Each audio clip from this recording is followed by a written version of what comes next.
Anna Caplice to preview Ireland in the Women's World Cup. Anna, good morning. Morning, lads. How are you? Very well, very well. Thank you for asking. How are you excited in terms of the levels? The excitement levels, I should say, for Ireland ahead of this World Cup? Yeah, super excited. It's been a long time coming now, but I'm super excited. Things are looking good for Ireland. I suppose they're still they weren't able to go with their full flat out squad that they might be starting the pool games with, but that's okay. Everyone needs a chance. They were able to sneak in a few first caps where they've needed to, with some good strong players there, and that's all kind of Beamond's workmanship, I suppose. So it's an exciting place for Ireland. Yeah, it's good to hear that you're excited, because I was listening to a few previews this week, Anna, and the general feeling is that there's possibly a bit of rugby fatigue out there at the moment post Lions. It's been an awfully long season, and for some people this is creeping up upon them, but there is still a massive cohort of the rugby community like yourself that are actually full gung-ho into this competition that's starting imminently. But there does seem to be kind of a mixed bag. I suppose that's fair enough. I was actually in Sydney for the final test, and people were shaken with fatigue, and the rain was horrific, and the series was won. People were just get me home. So I think that's fair from a Lions point of view, but to be honest, this is going to be way more exciting than the Lions. Especially for Ireland, the home nations, England World Cup. If you're still I get withdrawals from breakfast time rugby. I love rugby in the morning, so there's the championship starting soon. So if you've got rugby fatigue, I'm sorry, but you're just gonna have to suck it up, because there's loads of rugby coming up. Good, exciting rugby. Just go hard or go home. Off we go into the next. So no Aoife Wafer, nor Erin King, but we're well stacked, I'd say, in potential replacements. Maybe not to the degree of experience, relative experience and overall quality, but it's not necessarily doom and gloom either. No, we're lucky that Aoife Wafer was named in the squad, so that is, Yeah, she missed the first game, and then after that possibly will be available. First two. Yeah, I suppose, that's kind of the timeline they're looking at. So no harm, that's a really good thing. If so, the players that have made that were really noticeably missed from their injuries throughout the Six Nations were Erin King, definitely, and Dorothy Wall. If you were to add Aoife Wafer to that list, I think that would be a pretty not grim, I suppose is the lousy word to use, because there's still plenty of experience there. I obviously was looking at a starting squad. There's an awful lot of some difficult decisions there to be made. It's not a given. There's going to be a big battle around some of those selection places, especially in the centres, in the backs. At 9, there's a big battle there. I think coming into the forwards, and that'll probably be that's probably evident from Elena Perry, who just got her first cap for Ireland, who came in as cover for Christy Haney. Really feel for Christy Haney there. She's been so really making her mark in the front row for Ireland. But it's lucky for Ireland they were able to get Elle Perry in there. Loads of experience, previously played for England. She knows the game in and out, strong player. So she's a great replacement to have called in there. Anna, let's talk about that. What's the sense amongst Irish rugby players about a former England international making the World Cup squad? Because this has been a bone of contention in the men's game in the past, players coming and taking places. The conversation has largely died down in the men's game, but here is somebody who played 11 times international rugby for England, and then obviously qualifies because she hasn't played for the requisite period of time. It's obviously within the rules, but what about the spirit of it?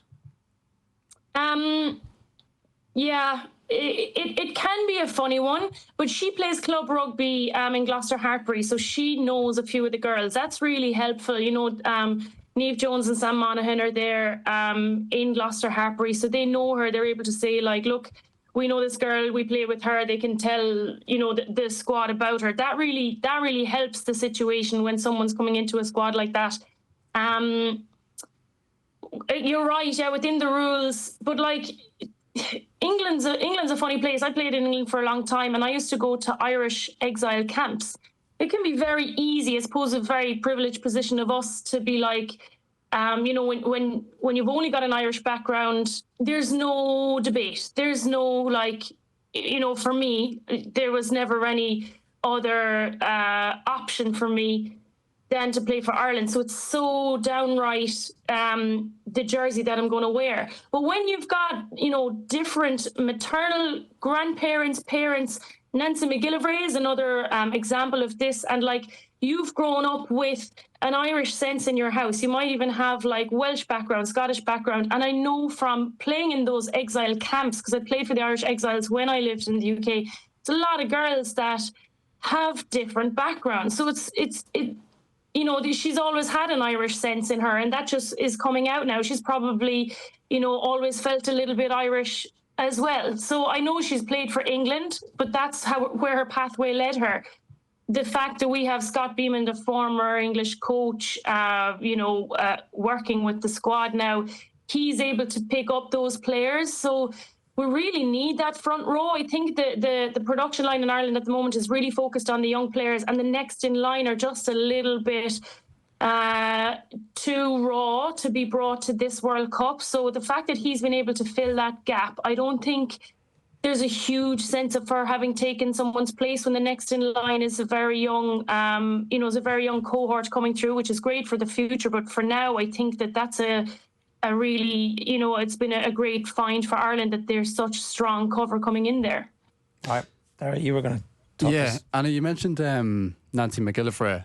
She's a really, really interesting story. She played in Hong Kong growing up, and then she was involved with the England side for a while. She's currently playing with Exeter, but she's ties to Kong and Balbriggan, I think.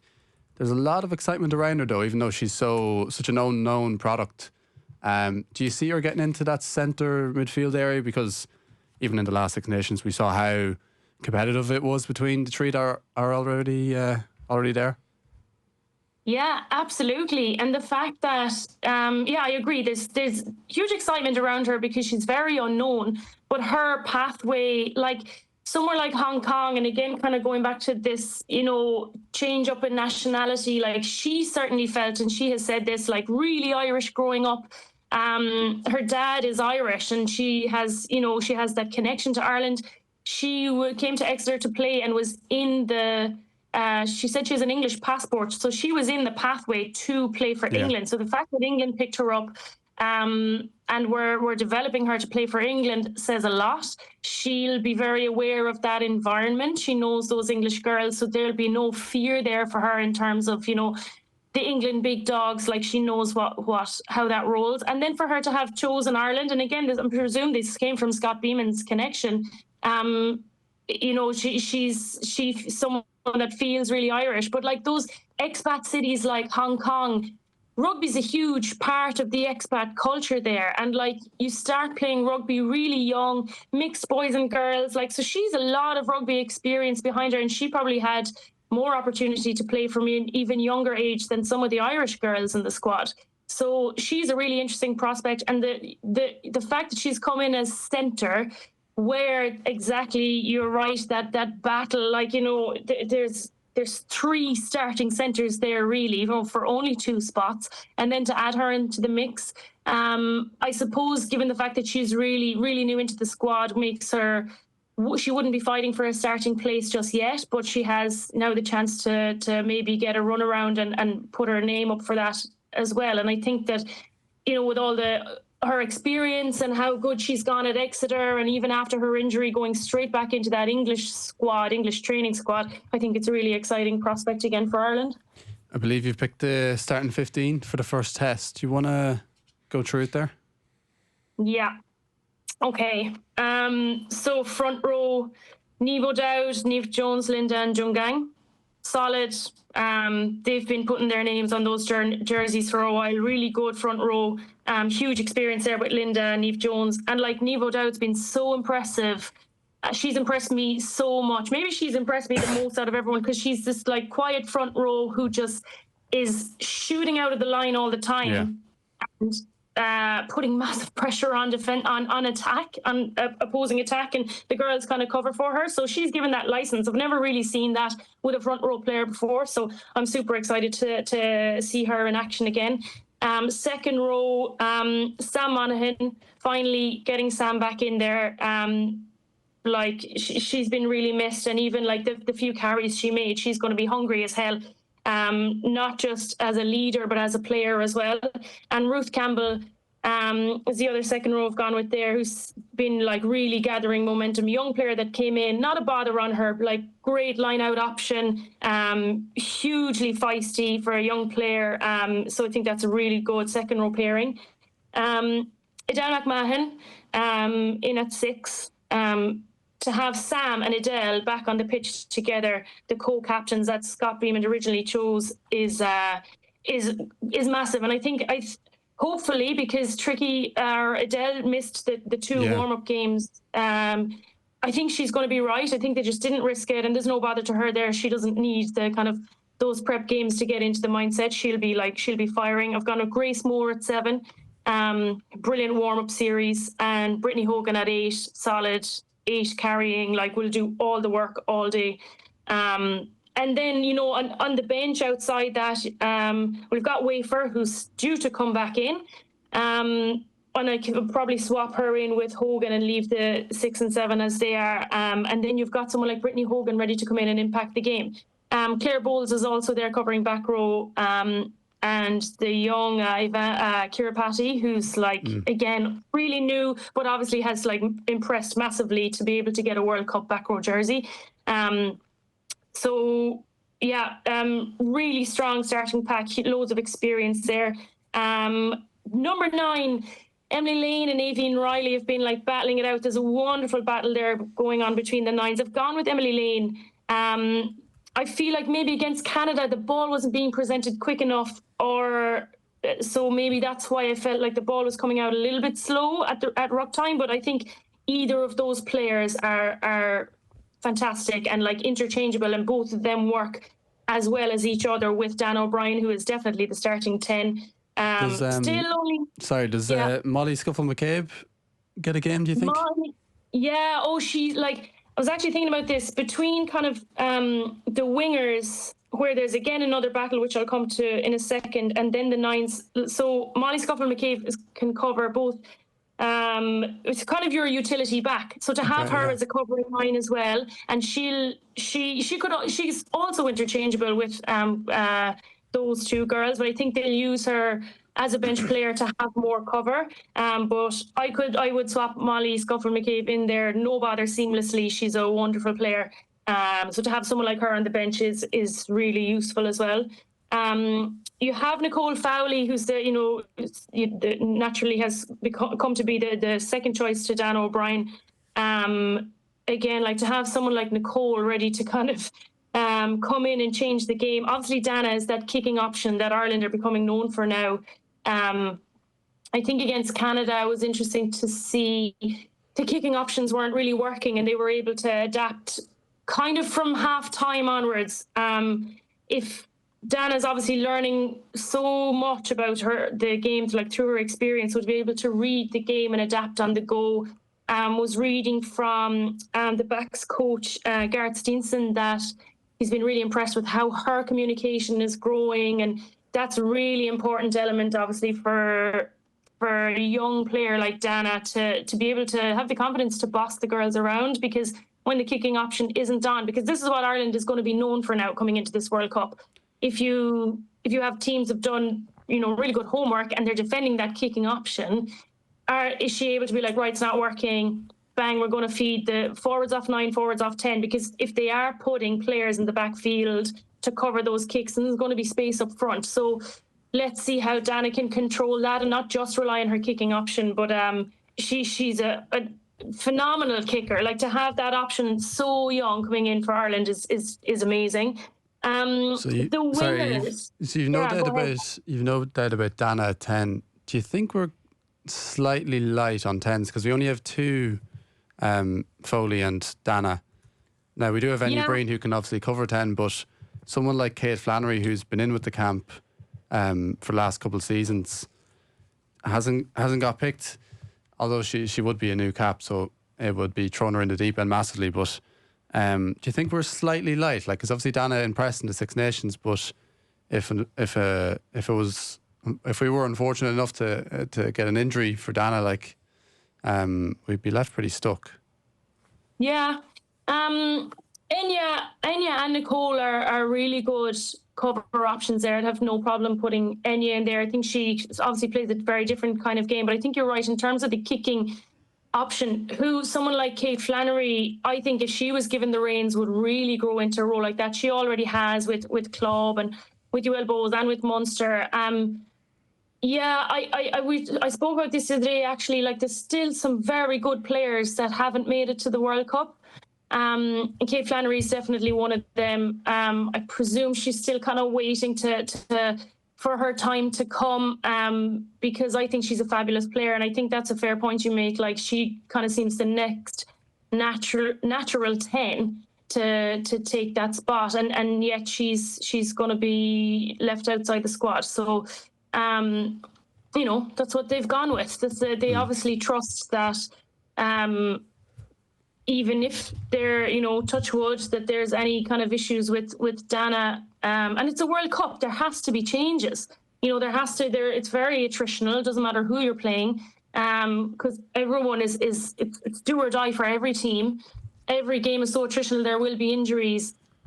I think that's a fair point, that if we lost Dana, it's not so clear cut anymore, and even in terms of the game plan.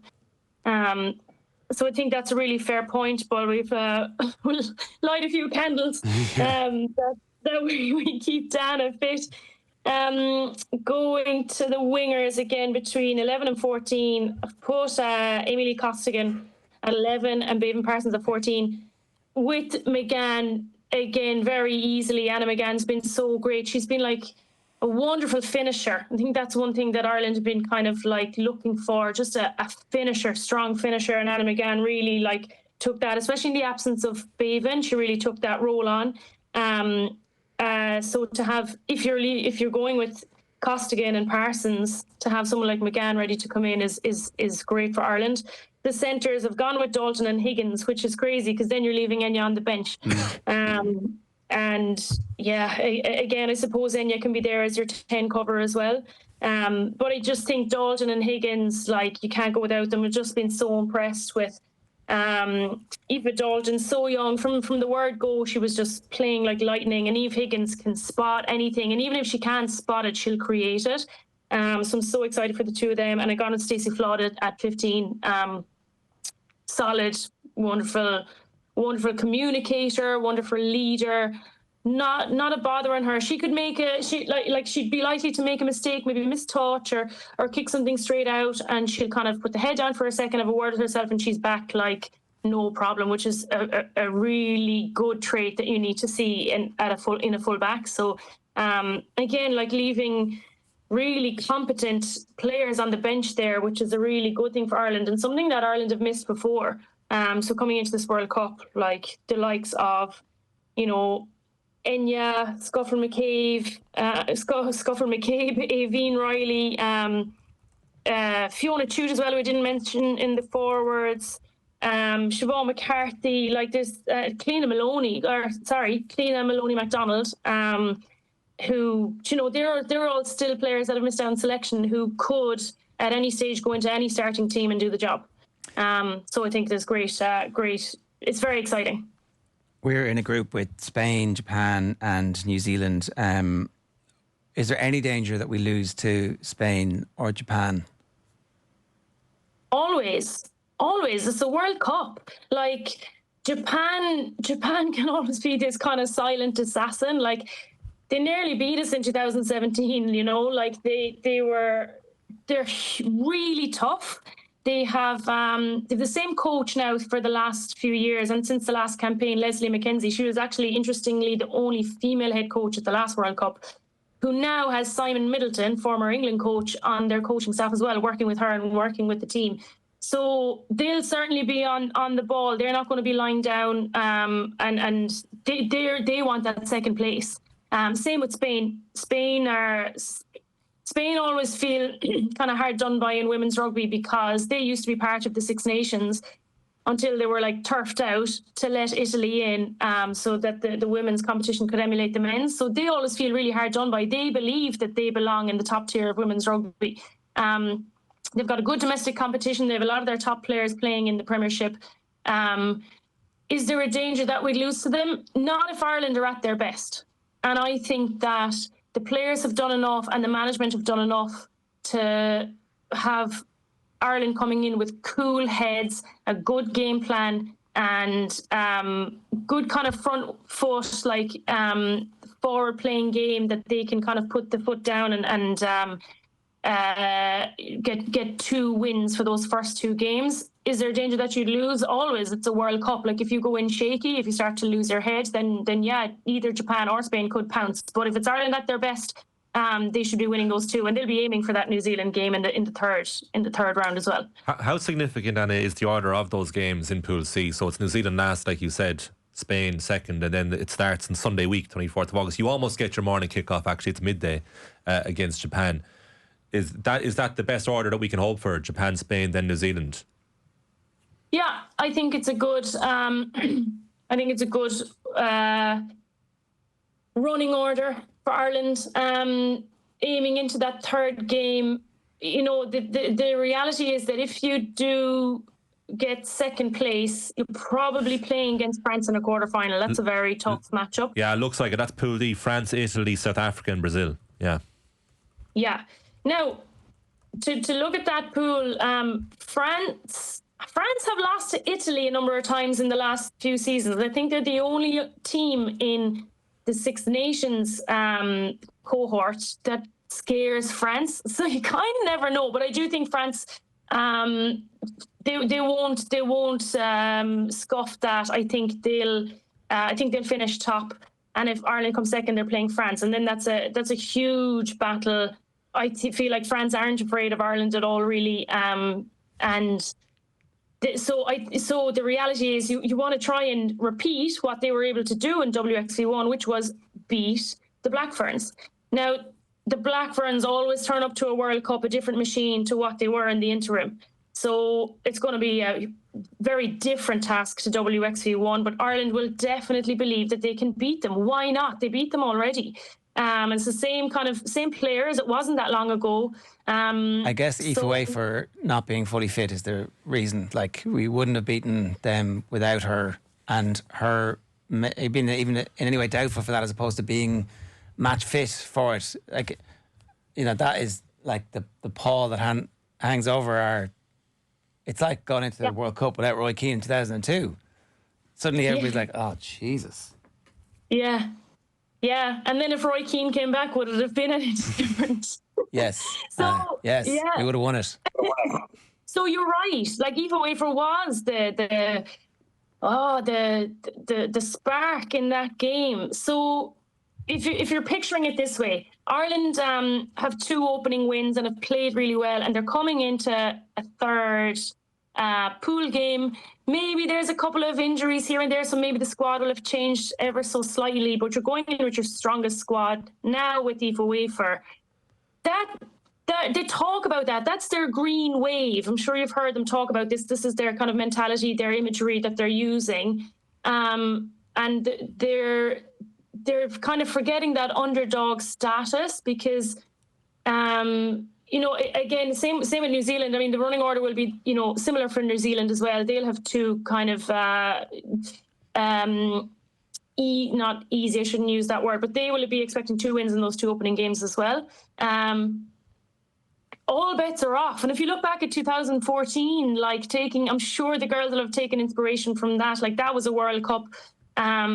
Anyone can turn up in any way at a World Cup. It depends how your camp environment is, the injuries, like how the management and players are working together. Like, if that wobbles at any stage, it can have a very high cost. So that the stakes are very high for both those teams to keep that rhythm going. But both teams probably coming into that third game, third pool game, with 2 wins.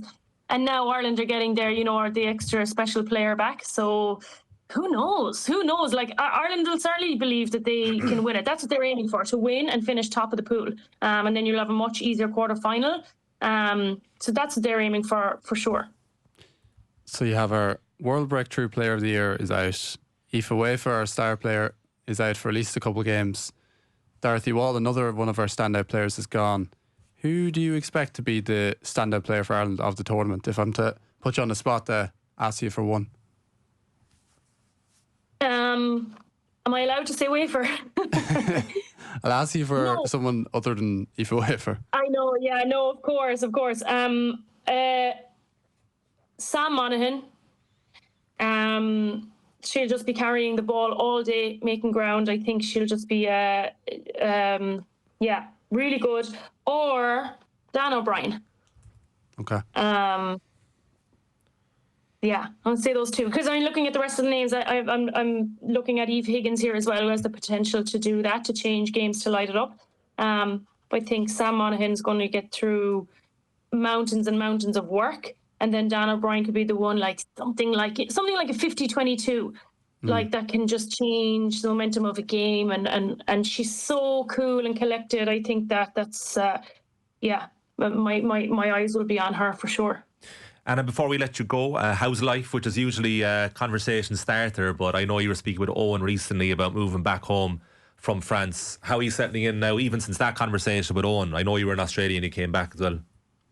Yeah, I had a little trip in Australia, which has been really good. Usually I spend the summer coaching in summer camps in the States and here at home. But because of my concussion, my ongoing concussion, which I'm still dealing with, but I'm starting to... I've really seen the light at the end of the tunnel, but I'm still managing it. I just kind of took the summer off and I went to Australia and had an amazing time. I'm back now. I thought I'd have a bit of time before the World Cup, but things ramped up really quickly. I'm going to be a columnist in the Independent twice weekly. I'm going to be doing co-coms for BBC and RTE. I've just signed up to go to a charity event in Sunderland next week for Child Fund Rugby as an interpreter for the English and French speakers. So things ramped up fairly lively, but I'm so excited. And this is kind of what I wanted. This is what I wanted when I retired. And again, the retired question mark is still there because I obviously haven't played rugby in a while. But like, I went up to Mallow men's pre-season last night and trained with the lads, and I loved it. Just run around with the ball in hand, no contact, because obviously I'm still managing my concussion. But I don't know. I don't know when the World Cup ends, like whatever way the wind will blow, who knows? But I've put myself in a position to kind of take any of the opportunities that come my way. So let's see. The lead story in the Irish Examiner this morning is attitudes to rugby concussion injuries unsafe. 41% of school players have had medically diagnosed concussion. That's an off the charts number. 41% of school players have had medically diagnosed concussion. And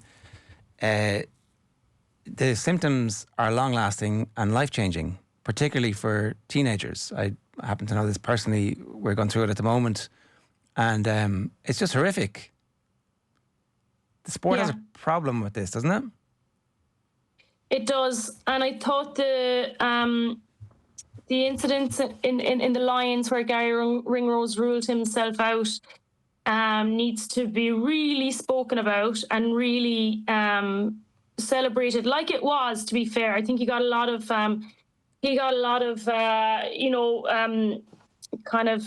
applause for that, announcing himself, ruling himself out of the Lions. That needs to happen more, and coaches need to. I think there's this air of, as a player, and especially as a young player, you might not feel right and not say something like, "Oh, I'll be fine." Or you might say something and you feel that, a coach or management is kind of like, because maybe some players are using it because they don't want to play. Maybe that's like the 1% of incidents, but I do feel like that is there. That if a player feels like I don't feel right, that others will kind of like roll their eyes because you can't see concussion. That's the big thing. The mentality around being able to say, I don't feel right, and have a coach say, okay, And then vice versa, where the coach sees something that you're not right out, that you could say that to your most valuable player. For example, if there was an incident with, Aoife Wafer now, who's ready to come back in, she doesn't feel right, she doesn't out. There is no price, there's no World Cup, there's no nothing that can replace your health. And there's nothing bigger in the game of rugby than keeping your players safe. So I think the attitude around that is changing, and I think that the celebration of kind of Gary Ringrose's celebration is probably a wrong word to use. The admiration of him ruling himself out of potentially the biggest games of your career needs to happen more, and needs to become more of a part of the game. I'm not right, I'm out, or you're not right, you're out. And it'd be as simple as that. No discussion, no questions, done. Because, like you say, those stats need to change for sure. Yeah. You say concussion's invisible, and I do wonder, how does it affect a person who has to deal with it on a daily basis? So for you yourself in real time, day to day at the moment, do you notice something different about yourself? Well, I'm wearing glasses, which I've never had to wear glasses before. And I noticed that if I don't wear the glasses, I was camping in Australia, and I was like, I don't need my glasses today. And then the headaches came back. So that's a good sign that the glasses are working, but that it's still there. For me, the thing that I've noticed is just dizziness. But I found a better sleep that has improved an awful lot with the glasses. That's improved an awful lot, and with time. Other than that, I'm lucky. I know that for some people who've suffered with concussion, emotionally they can be really affected. Thankfully, I wasn't, I haven't noticed an actual difference. Only that I know that I wasn't able for a lot. That's why I ruled myself out of coaching this summer, and I wasn't able to do as much. Even with working, even with writing columns and stuff, I had to turn down a lot of that stuff while I was still recovering. But thankfully now I feel like as long as I manage this kind of last few stages with a bit of rehab and the glasses and good sleep, I think I'll get out the other end. I don't know, unless anyone says Annie, you're definitely a bit weirder. I haven't noticed. And how will you keep up the French now? I'm actually due to go back to La Rochelle a couple of times this season for various things. So I studied languages. I never studied French, but I studied languages, and this kind of period of when you've been kind of immersed in the language and then you take a break from it completely. I'd often be nervous, oh God, will I forget it all? But I've always found that break leads to a really kind of clear reintroduction to the language. So I'm hoping with my previous experience with that my French is still there, and it's had a little sleep and the sediments have rested and it's still there, ready to go, ready to be unpacked. So let's hope so, because I'm going to be using it next week. Did you think in French when you were over? Eventually, yes. I think I started dreaming in French as well. That's always a good sign. You start to dream in the language you're immersed in. I would have, I think, or I would have been saying things to myself and then maybe repeating it in French, constantly looking. So, because I learned it through a spoken, all my other languages I studied. So I had it through a textbook and doing the grammar, but just learned this from speaking to people. So that's a very different way to do it, because I'm sure I still make grammar mistakes now because of that. But was I thinking in French? I don't know. Thinking in French with an Irish mentality, that's a real paradox. So, I don't know. It's a hell of a combination. Well, yeah, and it's probably why I needed a bit of a break from it as well. The French mentality is certainly different. I loved it, but it's certainly different, especially in the rugby world. That was a real challenge at times. But I learned a lot from it, and I'd love to work there again. I feel like the French, I'm sure I said this before, everyone's like, oh, what's it like in France? The whole French, French flair and French mentality and French rugby. And I'm like, I don't know. French flair is just is a myth. I think French flair is just a combination of like panic and individual skill. So it's funny. You learn a lot about. I think that's a real thing to kind of take into a World Cup as well. And what we were talking about earlier, like girls who've been in an English squad, they could turn around and be like, they're not that special. You know, if you spend time somewhere, it's like they look wonderful. Everyone wants to make themselves look wonderful on the outside, but then you can turn around and be like, I don't know how they're so good in lots of ways.